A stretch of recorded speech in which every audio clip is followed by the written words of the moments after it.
unusual in American politics. Well, this is true, and I blame Trump in part for Trump's own sufferings because he has so lowered the tone and the manners of American public life that this now passes for normal. I will never vote for Trump. I don't want him to be president again. But one of the things we've learned from Trump is that it's very difficult to have only one healthy party.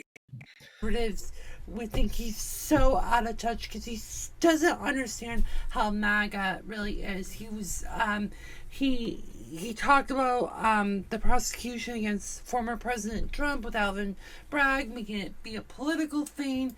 But some of the other things he said in this quick, I'm trying to make this quick because I ran late with Tom Brady. It was it came out of nowhere for me. I forgot about 612. For me personally, I should have known, but I felt it was important to share. Let's continue cutting to George, the old dude. To bend our sturdy institutions, and I'm thinking particularly of the judiciary. It is amazing that Democrats and progressives, who on the one hand are saying we face an existential, God, I hate that word, an existential crisis of democracy in America, but we also should join in their attempt to delegitimize the Supreme Court and inferentially the appellate jury also, the appellate judiciary also.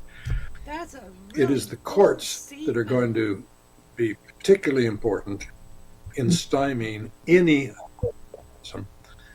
that Mr. Trump, if reelected, would try and engage in.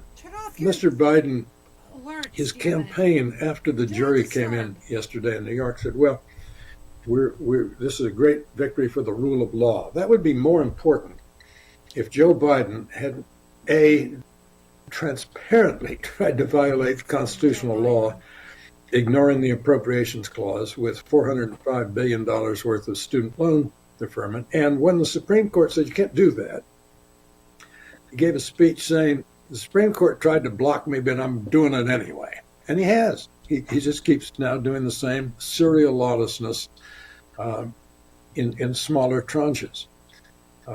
So mark me down as dyspeptic about the whole conversation right now. Let me ask you, the financier Ray Dow. And the other thing, too, is he doesn't believe there's going to be a civil war. This is ridiculous.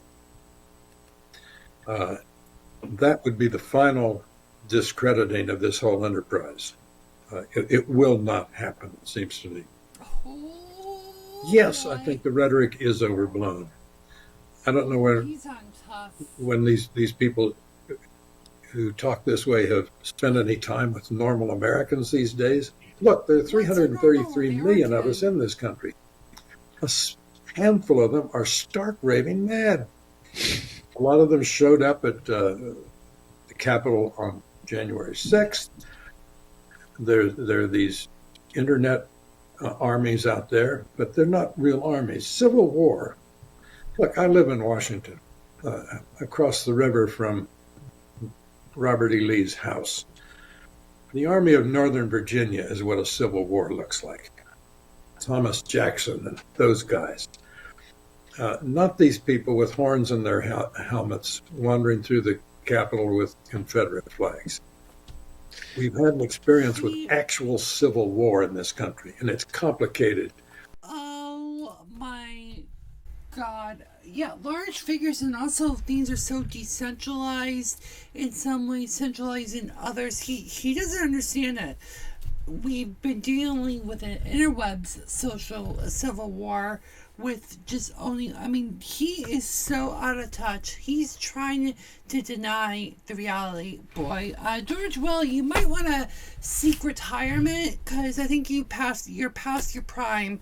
If I can remember you when I was 4 years old on with the late David Brinkley,